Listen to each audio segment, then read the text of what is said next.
Are you looking to grow your YouTube channel this year or up your game with video really on any platform?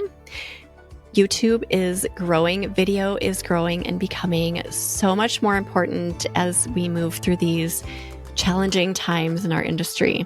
Cathy Yoder joins me in this episode. She is the blogger behind Empowered Cooks. She has a highly successful YouTube channel that gains a lot of traction because she is the air fryer queen. Her audience has given her that title, and she has owned that niche in YouTube. We talk about a lot of things that are involved in growing a successful YouTube channel in this episode, including being relatable, being authentic, providing basic practical value for your user, leveraging the content that you have on your website, and really engaging your audience to create a two-way relationship. There's so much more inside. This is a value-packed episode that you're going to be inspired by, especially if YouTube is on your horizon. It is episode number 650. Thank you so much for listening. Cathy, hello. Welcome to the podcast. How are you today? I'm so good. Thanks for having me. I am so grateful that you're here. I'm excited to chat about this. This is something that we don't really talk about a ton on the podcast, strangely, because it's a kind of a big thing. It's becoming more of a big deal. YouTube, social media, all of that, and growing an engaging, just authentic audience. So I'm really excited to get into that. But first, do you have a fun fact to share with us? Fun fact, most people are surprised when they find out I have 8 kids. So yeah, I've got 8 kids ranging from 10 to 29. I had my youngest when my oldest was graduating from high school. Anyway, so Oh in my all gosh. his, all the graduation pictures, I've got this massive belly. It was Oh, so fun. Yeah, it's kind of funny. that is amazing. I did see that on your website before our chat, and I was like, I actually scrolled and I was like, wait, did I read that right? I had to go back and reread. Yes, 8 kids. That's a lot of children. I feel like with my 2, I'm overwhelmed. I don't know. Do you have any tips about parent overwhelm real quick? Well, I think the biggest thing is just, they come one at a time. But by the time I had my 5th, my older ones were super helpful. And then, yeah, my last 2 are surprise babies too. But I'm like so grateful now that I have them, because otherwise I would have only had my one that's a junior in high school at home. And that would be so boring. Yeah. I mean, he's great, but it's just so fun. Yeah. We have a lot of fun when we're together, but just being patient through the process for sure. Taking one day at a time, right? Yep. Awesome. Well, this makes you a well-rounded human. We all know that. And I would love for you to tell us a little bit about Empowered Cooks. So Empowered Cooks, actually, we just rebranded a year and a half ago, but way back in 2008, I actually started blogging for fun. If you remember, that was before Facebook, when everybody just had the little blog spot, right? And we were learning how to do code. And it was just, we had the mommy blogs back in the day. And then from that, I started figuring out how to save money. So I started couponing. And I was like, oh, I'll start another one about couponing. And it just kind of grew out of the love for helping people. And so Fabulously Frugal is where I started. And little did I know, super long story short, it saved us. I started it for fun. It turned into an income stream.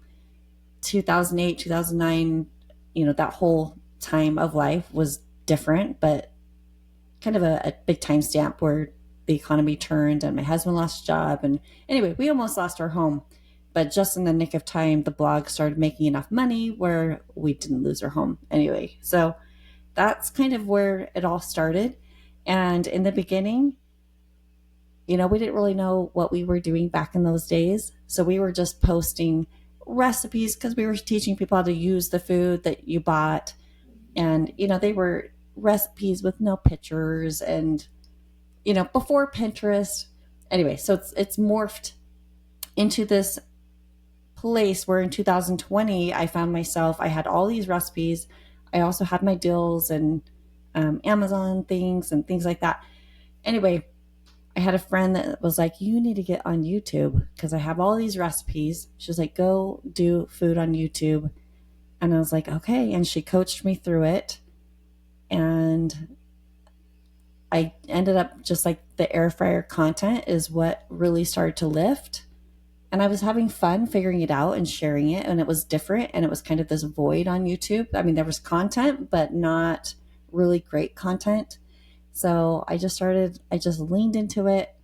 And literally, like December 2020, I went from 10,000 subscribers to over 100,000. Ooh. Nope, I got that wrong. It was 2010 in December. And then 2 months later, in February 2021, is when I hit 100,000. It just Wow. exploded. So, anyway. Wow. Then, So did yeah. you start your YouTube channel? At what point did you start Empowered Cooks in there? So yes, back in like I actually had the channel from 2012, and it was Fabulously Frugal, which was in line with my blog back then, and it didn't make sense as I really started doing YouTube and growing this massive audience that wanted recipes. It just didn't match Fabulously Frugal, and so yeah, it was 2023 that we rebranded that channel to Empowered Cooks, and then actually built the Empowered Cooks website and Oh, then wow. the product line. Anyway, Yeah. it's kind of been crazy splitting one brand into three, essentially. Things a little. Yeah. So a little bit differently than most blogging brands do it. So usually it's start with the blog and then eventually you build the YouTube channel, but you did the initial blog and then the YouTube channel, and then you've rebranded your blog based on the YouTube channel. That's pretty inspiring. Right. Yeah. So I'm eager to hear about your YouTube channel. So you're focused solely on air fryer recipes, correct? Yes. In the beginning, I was doing like Instant Pot, slow cooker, freezer meals, copycat recipes. So I kind of had different topics. And then the algorithm, after, I don't know, 6 months or so, it was the air fryer stuff is that what lifted. So then I just dialed all in on air fryer on YouTube. Okay. So you have a ton of subscribers. I just looked, it was like 700,000. Is that right? 700,000. Yeah. Okay. That's a lot. And there are a lot of food bloggers going over to this platform because, of all the changes that are going on in our space. It's like, oh, I need to be on YouTube and be creating videos. So I think there's this huge wave of food bloggers going there and just getting started, even if their blogs are pretty old. So you have some tips for those people. Yep. How do we get started? What are some things to keep in mind? I started my first year was with my phone. So don't worry about perfection. You all probably have a nice camera, right, that you could use for video, but you can get really intense with it, but you don't have to. The most important piece is being authentic on camera, having good sound. Like sound is number one, right? Visuals second, great. But just dialing into creating authentic content where people, they get to connect with you in a different way than a blog.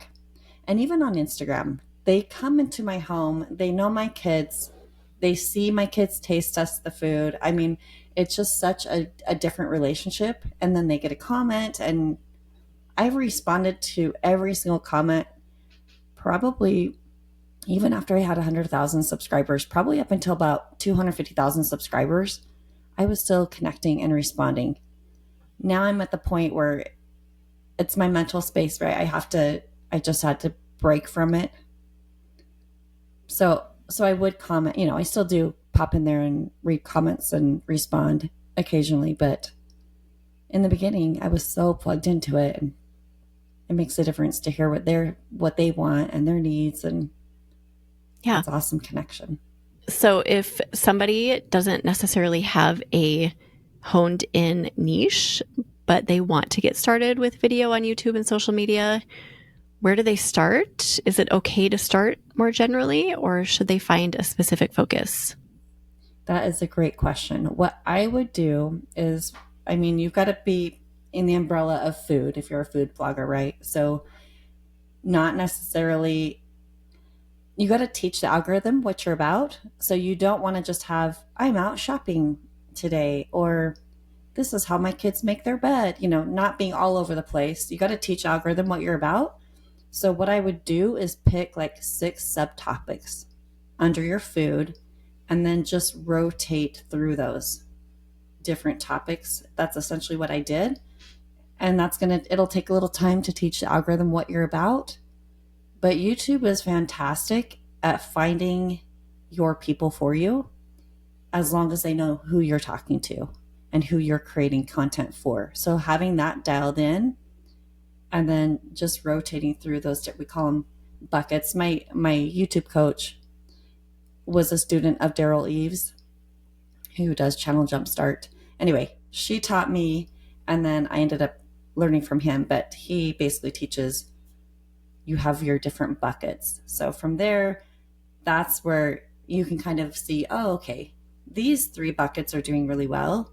So then you kind of let the other ones go and then focus in on those 3 and then pull in another experimental bucket. How would this topic work? Anyway, it's just teaching the algorithm. YouTube's so fun. Yeah, I know I hear people say that all the time, but you do have to invest time, right? It's not something that you can expect to grow within 3 months or 6 months. You have to see it as a long game. Absolutely. It is a long game, and just being patient but committed. Doing food on YouTube it's hard because we're not, we can't be like some YouTubers are like, oh yeah, once a month, just batch shoot your 8 recipe, your 8 videos for the month or whatever it might be. That's we're in the kitchen, we're making the food. It's exhausting. So you do have to be committed for sure. Yeah. And how long would you say it takes to start seeing payoff? Like a year of investment or more? Yeah, for me, I kind of feel like I'm probably a little bit of a unicorn in where I just found this really great gap, and the 2020, that timing, all of those things aligned. But in the beginning, I was spending a ton of time and not making any. Like my first month that I finally monetized, I made like, I think $1.38. I was like, oh my word, that is so much work for that little money. And then the next month I made like $100. And then the next month I made 300. And then I think I made 2,000. But I was just, it was the timing thing. But for me, I was like, okay, I'm going to set this date. I had set actually June 2021. If I wasn't making at least $4,000 a month, then I would decide it wasn't worth my time. So I think for anybody, you just need to kind of set your, do it for a year, maybe 18 months. You need to decide what you're willing to do and what your goal is. And then at that point, make a decision. But don't expect thousands of dollars your second month. Yeah. Well, it's just like ad revenue. You start out with pennies, literally, and then incrementally it grows. So you just have to be willing to see those little amounts of money in your bank account at first and be patient with it. Patience is such a huge piece of YouTube. I feel like just with any other aspect of blogging, just hanging in there with it and doing the things over and over. Right. And remembering the long game as, you're building a catalog of content. So when you do make a video that goes crazy and people are like, I want to see more things, you've got 20, 30, whatever videos backlogged that they can sit and binge your channel, which then sends more great signals to YouTube that like, oh, let's push more of this content out. So just kind of reframing the work. Yeah. What about video length? Have you experimented with what works for you as far as how long your videos are? Yeah. So YouTube, wants people on their platform longer. So basically anything over 8 minutes, you can have an ad in the middle. So it would be so easy for me to just do one recipe. It would be about a 2 to 3 minute video. And for me, those have not done well at all. It's been 12 plus minutes do well. And then usually I'm at the point now, about every quarter, I will do where I repurpose old content and do a certain theme, and I'll have it like an hour-long video. Oh. Like no one's going to watch that, but YouTube will serve that out because their average watch time is longer, which means they're making more money. And I make more money too. But anyway, so don't forget you can also repurpose content once you build that backlog. Yeah. Oh, wow. I didn't even think about the kind of roundup style hour-long video, but that makes sense that they would serve it up. Yeah. Yeah. Yeah, that's they cool. do well. So how do you show relatability in your videos, whether it's on YouTube or social media? Because I know that's huge for pulling and getting that engaged audience. How do you start with that? I think the biggest thing is like when I fail and make a silly mistake when I'm filming, I will leave it in and I'll just be like, oops, don't do that. Like just being real and authentic and just, there's a little bit of a stage face that you put on, but at the end of the day, it's really me. And it's just, I'm being my weird self. And bringing my kids in, not everybody's comfortable with that, but having my kids taste test, and they are ruthless. Like my 10-year-old has gone and spit food out in the trash before, and we'll show that, right? My 16-year-old loves food, so he's great to come review something. But my audience knows and loves the kids. Occasionally, I'll get complaints about the kids, but for the most part, they love seeing the real reactions of, what's really happening in Cathy's kitchen. Is it really that good? So that's so great. I love that your son spit out food and that you kept it in there. That is real, right? Not everyone is going to love every recipe. That's relatable. Yeah, for sure. And so authentic too, I think. Do you have a different relatability scale depending on the platform? So do you do something different on YouTube versus, say, Instagram as far as like how much of those real moments you show? Yeah, the thing with Instagram is I actually didn't start that account, Empowered Cooks account, until August of 2023. And like at that point in time, I was completely off social media personally. So my daughter has been doing all of the work for that. So she'll basically just say, either repurpose videos or say, here's what we're going to do, record this. So it's a lot different because I'm not good with hopping on every day telling stories. I'm like, man, my life's so boring. I have nothing to say, so I would say it is for sure. I haven't dialed into Instagram yet. And I also feel like there's not too much time to show the mistakes and have a long conversation. Not that it's long on YouTube. It's just different and I haven't mastered it. So someone can teach me that. So no, it's a different Cathy on Instagram than on YouTube for sure. I've heard that different platforms lend themselves for different kind of personalities to come out and different flavors and ways of presenting yourself. That's always so interesting that it's almost like the platform has a personality and you adapt to it a little bit. Right. Yeah, it's kind of weird. Okay, so I love this concept of I do this with blogging and the podcast, honestly, just solving a problem. So solving a simple, easy, basic problem that your audience or people in general are having. And that brings in so much views and listeners and followers. What do you think about that? Yeah, I think like for me, and probably a lot of people, it's like when you figure out the problem was originally mine, right? I was overwhelmed by the air fryer I think it was 2019 when I got mine, and I was like, oh, how do you, it sat in the box. It collected dust. I was the person that I now teach to pull it out of the box. Here's what to do first. So it made it really easy to just share my own journey and to take them from that point of overwhelm to, look, I can cook this, and they become their own air fryer queen or king in their home.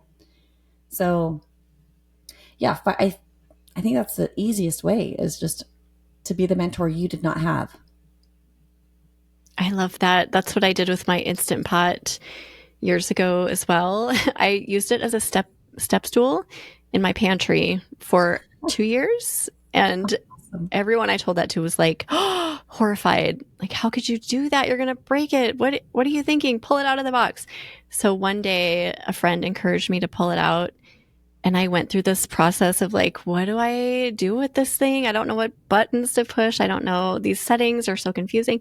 So yeah, I did that very thing with my, just started talking them through what I went through when I decided it was no longer a step stool and an appliance. So yeah, That's just kind of awesome. thinking through your own journey, right? Right. Yeah. Yeah. And that's valuable. That is adding so much value to people's lives.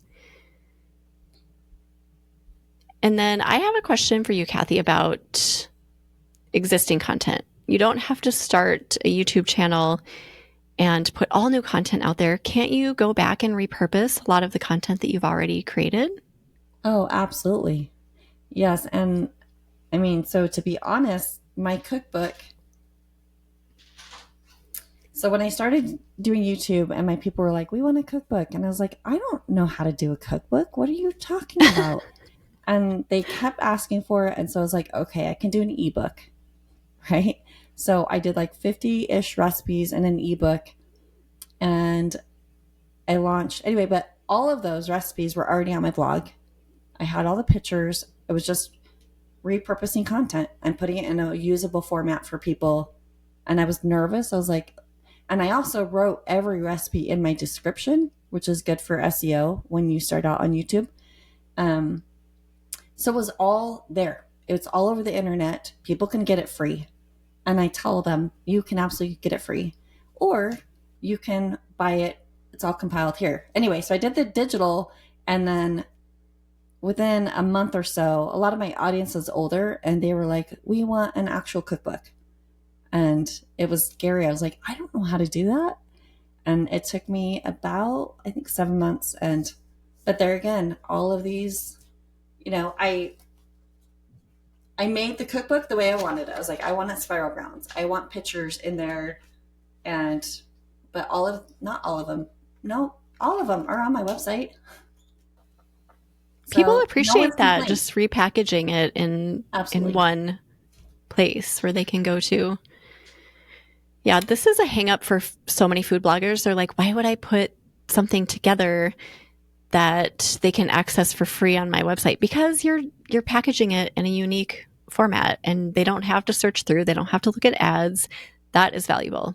Yes, for sure. Yep. Yeah. And I've sold over 35,000 of those cookbooks. I'm like so glad that I did it. Oh my gosh, It that's was terrible. amazing. It was terrible for a few months. Like, it was such a grind, but now Yeah, it's just it's there. recurring It's revenue done. that, yep, I make money while I sleep. So, That's so great. So as far as old, or I should say existing recipes, you can go back and create videos of those, right? You don't mhm. need to create novel, new concepts for every single video you create. Go back to some of your basics, your go-to popular recipes, and start creating maybe YouTube videos of those. Yep. And I would honestly start with a theme. And so pick 3 recipes. I know it's more work, but I mean, you could test it out. Test it out. It just hasn't worked for me, but there are other YouTubers who can get by with just one recipe, and it's 5 minutes long or 3 minutes long. The thing about YouTube is that, just like Instagram, it still needs to be a little bit snappy.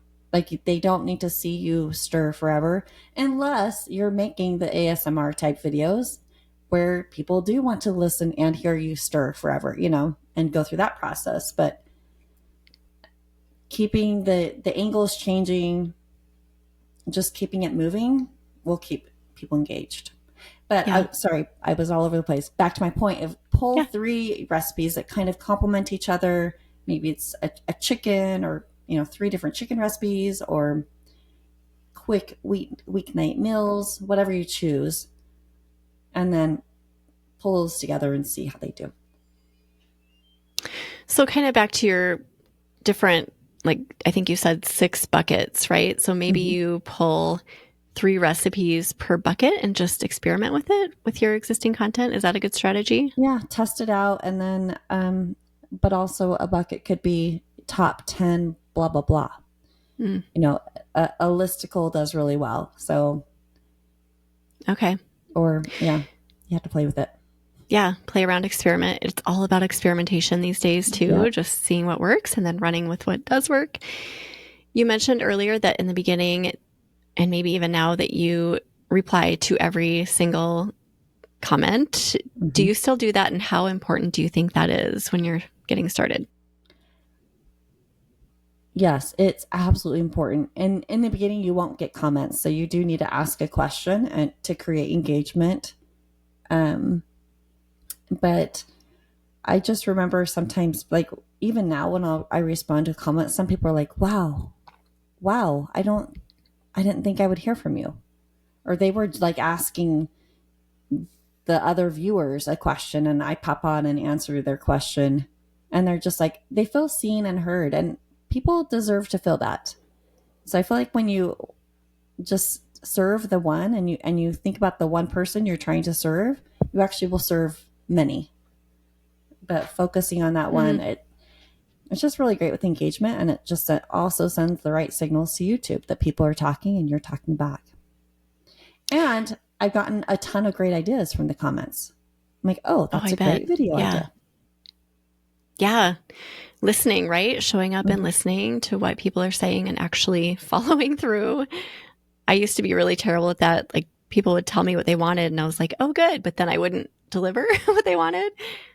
I eventually learned that you have to deliver what people are asking you for. Yes.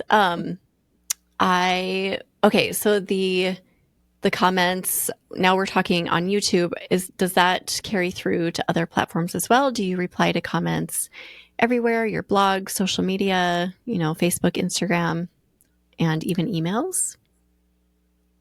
Yes. I mean, when I think about the last, wow, I've been blogging since 2008. So however many years, that's been a long time. What year? 16, I think. 16 years. That's a long time. Part of it is just that I'm naturally a people pleaser and I don't like to have people feel unheard. So I've always responded to blog comments. I do have a team now that helps with that for the actual blog part.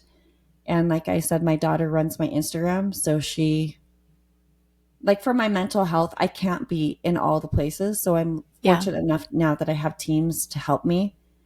But responding to emails, yes. But I have somebody else that handles emails now. But I'll still pop in there sometimes and just because I just naturally love to help people.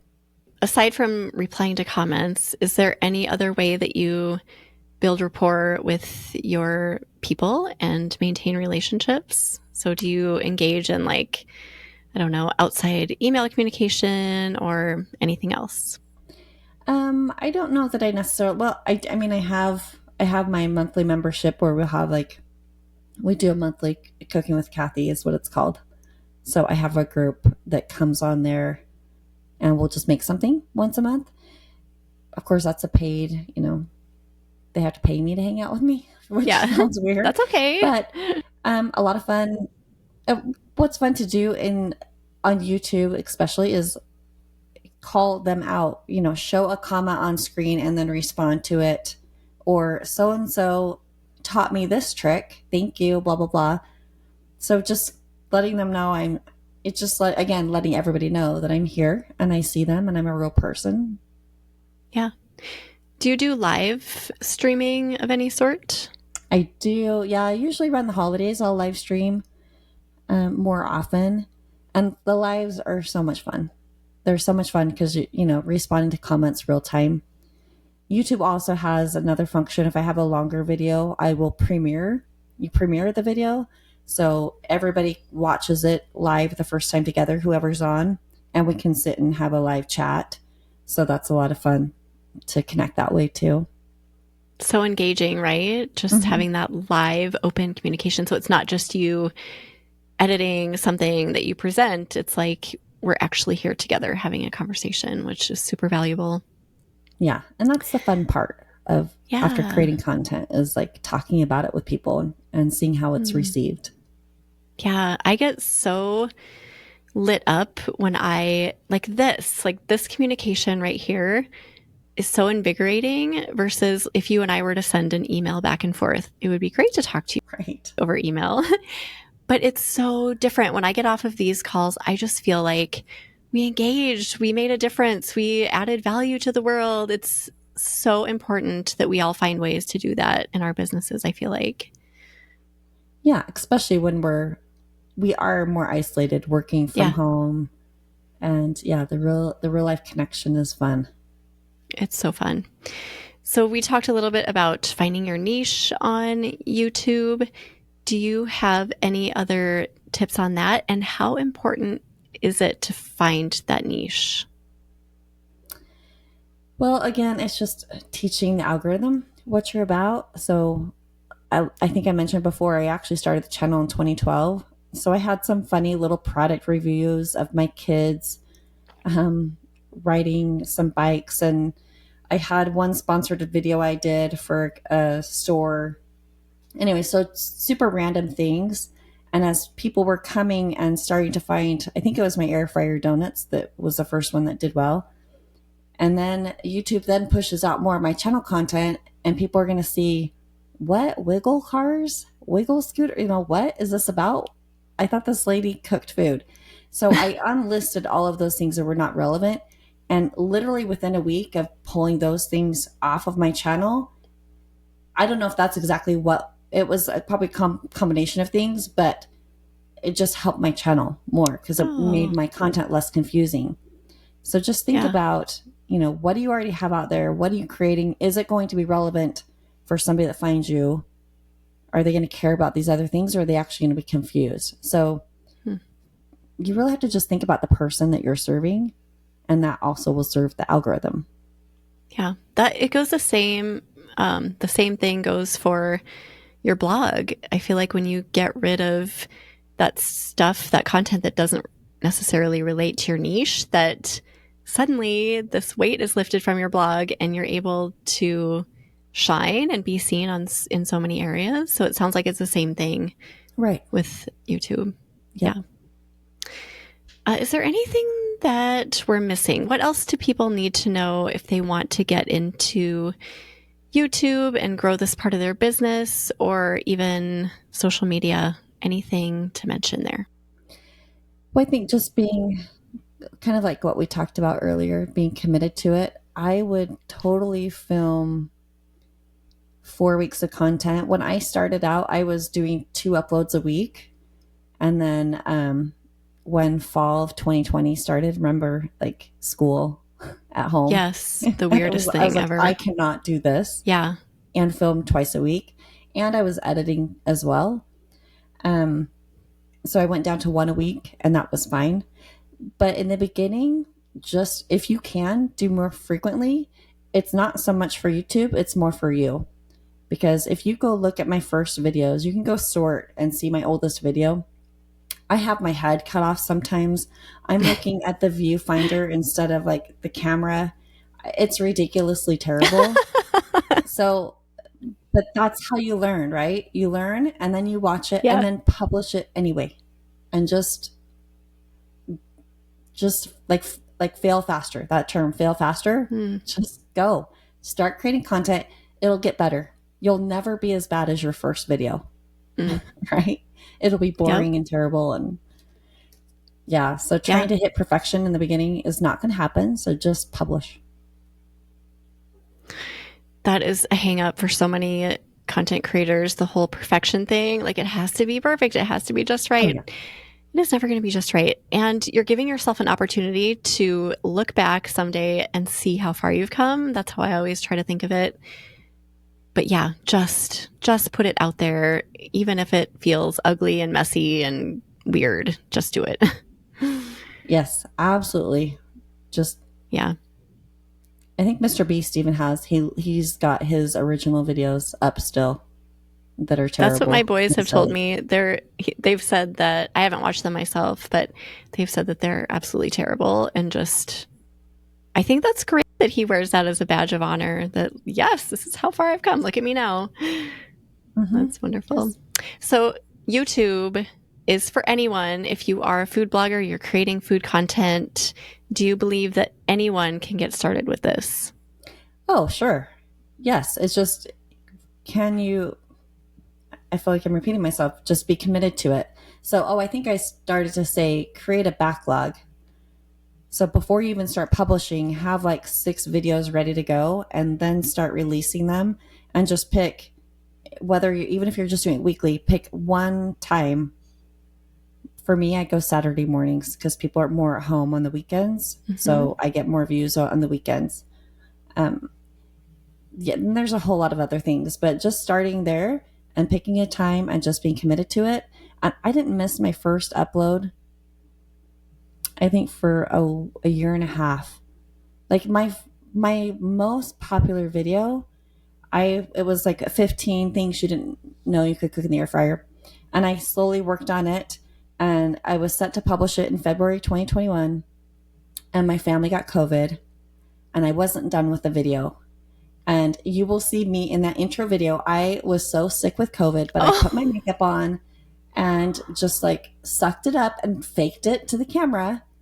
And that video has made me, I can't remember, thousands of dollars. It's gotten me thousands of viewers. It has, I think, over 6 million views now.